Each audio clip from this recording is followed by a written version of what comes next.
problem getting it lit today.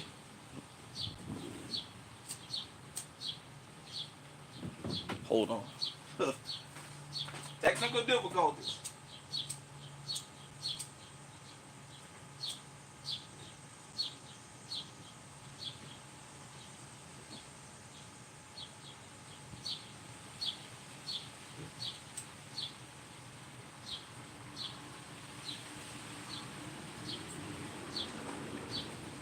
Uh, you are officially an incinerator.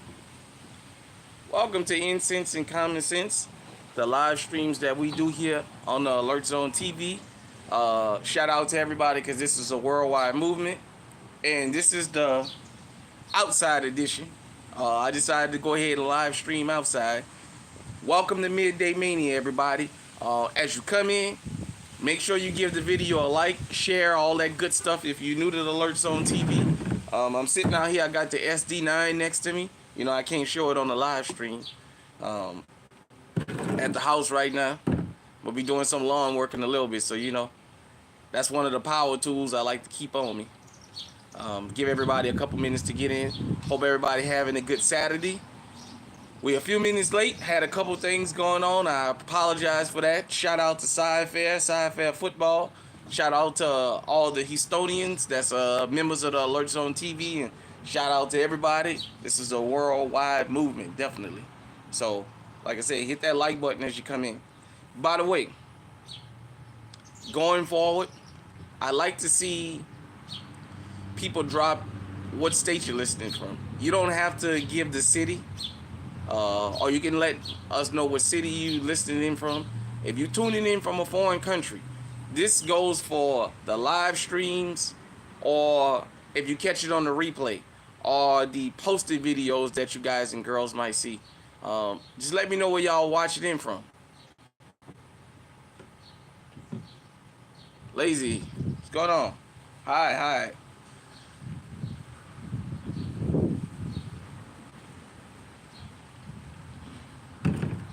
Kansas, we got Laredo in. Definitely. What's going on, Randy Munoz? I can't call it. Yeah, like I said, I just like to know where everybody be tuning in at. I ain't gonna hold you guys because it's Midday Mania. I think I might do something a little bit later. Inside. I'm outside right now. Hopefully y'all don't hear the wind too much. I'm doing good. Yeah, I'm outside. Hopefully, like I said, y'all don't hear the wind too much. All right, we got Alabama in the building. Alabama. I-20, I-10. 459. Tuscaloosa. Birmingham, Montgomery, Selma, Mobile. Coleman. Yeah, you guys look. Yeah, we can do a shout out. Who you want me to shout out? All right. Shout out to you, Randy Munoz. Shout out to you, Lazy. Definitely. I appreciate y'all for tuning in. I appreciate y'all tuning in. Definitely. You guys and girls know that we usually do the first 5 minutes just shouting everybody out and giving thanks to everybody. And before I get this started, I really want to thank everybody that tunes into the Alert Zone TV. But as a gun tuber, I really want to thank everybody that tunes into all the different channels, because without y'all, we wouldn't be nothing. We couldn't do this without the public engaging with us, you know. As you guys can see, I got my Tervis Deer Cup. I've been having this one for several years. Oh, okay. Thank you. Yeah, my son used to play for Sci-Fair High School, and, you know, I went ahead on and supported that. All right, we got White Rambo in the building. Definitely. All right, let's get into the meat and potatoes of this. Okay. Okay, you played in Sci-Fair. Well, shout out to you, Lazy. Shout out to you. So for those of you who don't know, it happened again yesterday. We had another grocery store event, multiple grocery stores in St. Paul. To my understanding, it started as a domestic call, a domestic abuse call, where the suspect took off and law enforcement spotted him in public, and there was a shootout in a couple grocery stores. He went in a couple of grocery stores and airing the joint out. A couple weeks ago, up in Michigan, we had a guy going to church. So I was hearing more details about the attempted church massacre in Wayne, Michigan, and apparently this guy reloaded his AR-15 3 times. So he would have done some damage had he been able to get into that building. But I wanted to go into why we got to get legally armed. Look, Pookie and Ray Ray having a dispute over the block is a known thing. Pookie and Ray Ray running around doing what they doing, it's always documented. But I want everybody to understand this. There ain't no such thing as a safe place anymore. I know a lot of times you might see people saying, well, stay away from large gatherings. Here's the problem. I shot up a Aldi's and a Cub Food.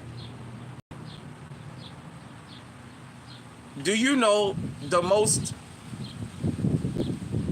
relaxed people on the planet shop at Aldi's? You gotta be a low human being to go in a fucking Aldi's and air the joint out. There is nothing hood, none of that about a fucking Aldi's. People that's very, very conscious of their money shops at Aldi's. And I drive a truck. I've been to Aldi's all over the country. Those type of people don't go in Aldi's. That stereotypical Walmart crowd, what have you, they don't go in Aldi's. You got to be a low human being to do that. But it made me want to talk about this. Look, when I go to the movie theaters, when I go to the grocery store, church, everywhere, there's no such thing anymore as, well, we can't go there because something might happen. How many people in that grocery store yesterday thought that they would be in the middle of a goddamn shootout? The people that went to Aurora, Colorado in 2012 to watch Batman, how many of them thought that during the movie some dude was going to open up from the outside, come in there with smoke bombs, dressed like Bane, armed to the teeth, and air the joint out? Nobody. Nobody that's ever been in a church. Nobody goes to church thinking about, oh yeah, I better be on alert because somebody's going to come in here while my head is down and blow my damn head off. Nobody thinks about that. None of those people thought about it. And it happened. I'm ringing the alarm bell now. Stop taking your safety for granted. When you come out the bank, shout out to the tellers in Houston. Northwest Houston to be exact, on 290. Shout out to them bank tellers up there. Cypress, all that area. Because they always let you know when you withdraw money from them. Go home and put this money up, or go straight to whatever you was going to spend it on. Don't stop. Don't leave it in your car. To me, that shows a lot of concern. That shows a lot of concern that a teller will tell you that. For those of you who don't know, all this jugging that's going on, it's a real thing. You may think you're absolved and it can't happen to you. Let me tell you something. There is no such thing no more as it can't happen here. Stephen Paddock shot up a country music concert, killed over almost 60 people, injured over 500. That's something people will be expecting to happen at a rap music concert, and yet it happened at a country music concert. Now, people get angry when I talk about that. People get angry and think I'm racializing something. I'm pointing something out. There ain't no safe places no more. There's no such thing as this don't happen here. Change it from this stuff don't happen here to it hasn't happened here yet. The churches around the country have started to become proactive. A lot more of them are starting to have security, armed security. They're already starting to have these evacuation plans, these active shooter drills and things where they're taking the congregation and getting everybody in and locking them in a safe place and going out like they did in Wayne, Michigan, and confronting the shooter. I can't tell you to stay out of places that don't allow firearms, because some of the places that we have to frequent allows firearms and there's nothing you can do about it. What I am telling you is, if you can go into a place and you can think you can get in and out of there without nobody noticing, ain't nothing wrong with having nothing on you. Because these criminals, these shooters out here, they're not cowboys. They're ninjas. They're looking for soft targets that they can use stealth like Assassin's Creed. That they can sneak up on you, do what they need to do, and get out of there. They're not out here looking for people to gunsling with them. The majority of them, they're just not. It's your legal right to practice your Second Amendment. That's number one. Number two, it's under attack. It's always been used as a political issue. For those of you who don't know, the Second Amendment has been used as a counter lever to the whole abortion fight here in America. For the states that support abortion bans, the other states go ahead and go after the Second Amendment, kind of as a counter thing. It's been a political football for a long time, and it's starting to reach, and everybody's starting to feel it now. So you guys and girls have to be legally armed out here. You don't never know when it's going to happen. For people that's new to firearms, you might have watched in the movies. Usually, the movies, they always give you this scenario in your mind that when you get ready to defend yourself, you're going to have a chance. Like, you're going to be home, like in Belly. You're going to be home. Your security system's going to go off. You're going to be able to grab your AK-47 from under the sofa and just kill everybody. And then one person who snuck in might get you. In reality, it's not like that. You never know when it's going to happen, where it's going to happen. Because these guys and girls, they are all not gunslingers. Now, you do have some of these pre-shooters that have been wearing body armor, and they've been jumping out with their tactical gear. And let me explain something to you. My evolution of firearms. There's things I own I thought I never would own. There's things I'm looking to get I never thought I would get. I never thought how big tactical gear was until the last maybe 5 or 10 years. Tactical gear plays more of an important role than people think it does. It's called tactical for a reason. The gloves, the glasses, the helmets, the clothing, the shoes, all that stuff plays a significant role. That is things that is used for combat.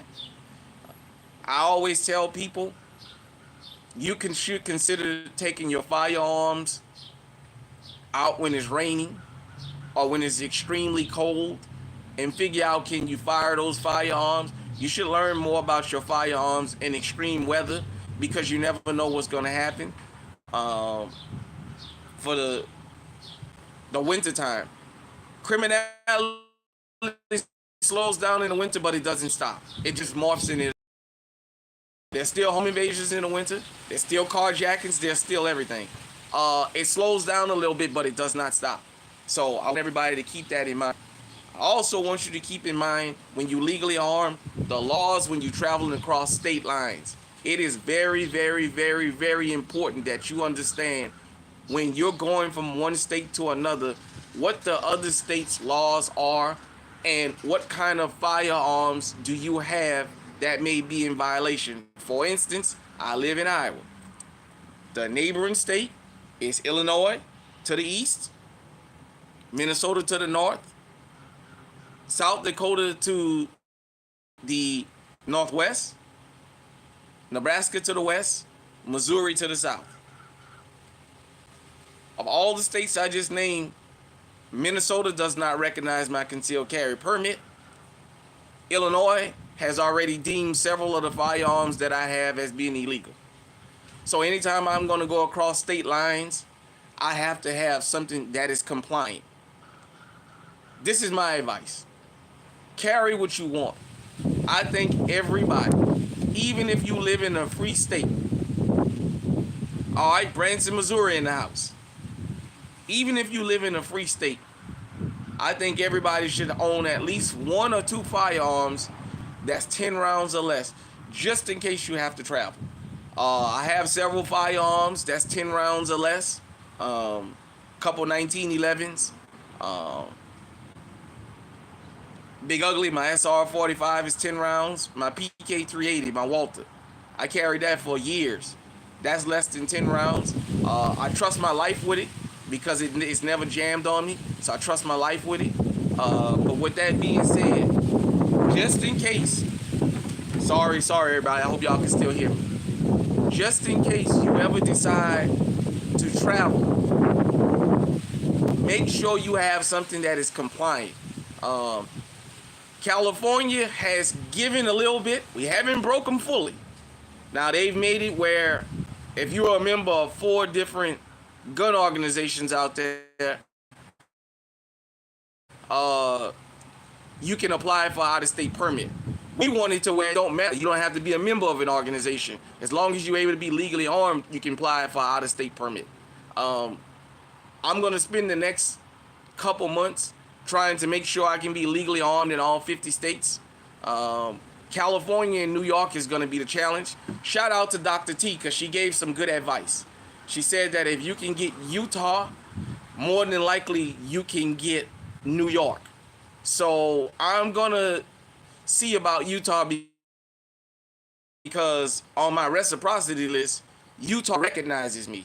So I'm going to see what I can get to get New York to budge. Right now, Rhode Island just came out with one of these silly laws. I mean, so it's imperative. And I travel for a living, but I'm talking about in my personal travel. You never know when you're going to go across state lines. It is imperative to be legally armed and make sure you understand what it is you can and can't have. You may not like other states' laws, but make sure that you're compliant because you never know when you're going to get stopped because some of y'all don't understand something. Y'all don't understand how profiling works. Profiling is not just racial. Sometimes profiling, law enforcement officers sit out on the freeways and in the back roads and they read license plates. They look for out-of-town license plates. In Seward County, Nebraska, they got a habit of stopping out-of-towners with the hopes of finding you with any kind of money that they can take from you through that asset forfeiture and have you go through court to get it back. Yeah, you're right about that, Jason. States, man, it's just not worth it. A lot of these guys and girls that's in law enforcement, they expected to uphold the law, and you can't take a chance on whether they will or not. Some of them say they won't enforce these laws, but you don't never know. So to be on the safe side, just do it the right way. That way you don't have to hear nobody fucking shit. Also, like I said, all communities, we all under siege right now. We all under siege. Here in America, but around the world. There's no such thing as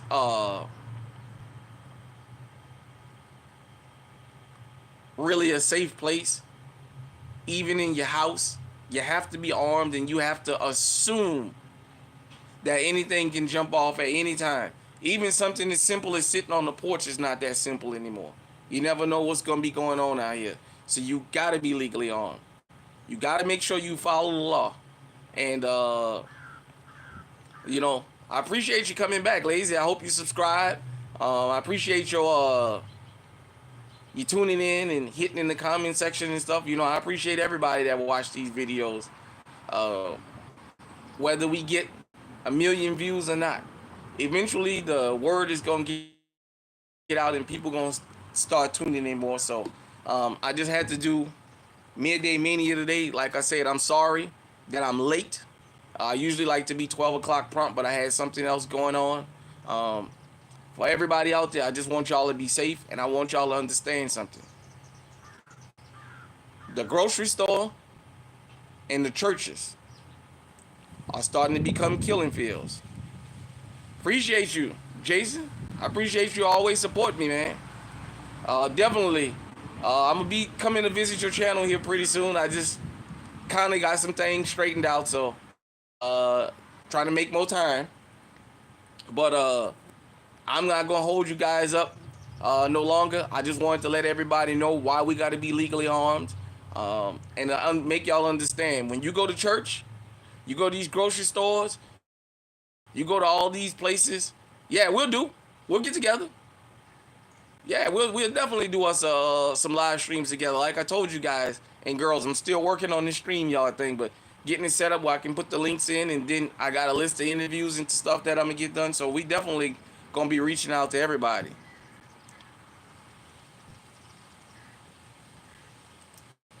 Um, so like I said, I just wanted everybody to understand that you got to get legally armed out here, and you got to understand what you view as not being a big thing, the criminals might see different. Your car might not be all that to you, but to criminals it could be. If you drive a Mopar, all right, lazy, be safe out there. If you drive a Mopar right now, Challenger, Charger, SRT, even if you just got the basic Hemi in it, watch yourself. These guys and these girls have gotten together to form teams. The jugging. It ain't one person doing jugging no more. It's 2 and 3 cars now. These criminals are evolving. Now, if you like the brother that was at the gourmet popcorn place in Illinois that lost his life defending himself, he was outgunned, but he went down fighting. And that's what you hope that you can get. Okay. You got an AK-47? Yeah. Yeah. That's good. That's good you got that AK. Keep it clean and all, and it's going to pop every time you pull a trigger. AKs are rugged. They are known for working in real tough terrain. But yeah, like I said, the criminals are evolving, and they're starting to come as a team. We may not be able to move as a team, but get legally armed out here and keep your head on the swivel. If you got to go down swinging. This has been another episode of MidDay Mania. Shout out to everybody that was able to catch it live. If you catch it on the replay, drop me a comment and let me know where you was watching in, where you tuning in from. This is definitely a worldwide movement. I'm going to go ahead on and get out of here. Enjoy y'all Saturday. Until next time, stay safe, stay on high alert.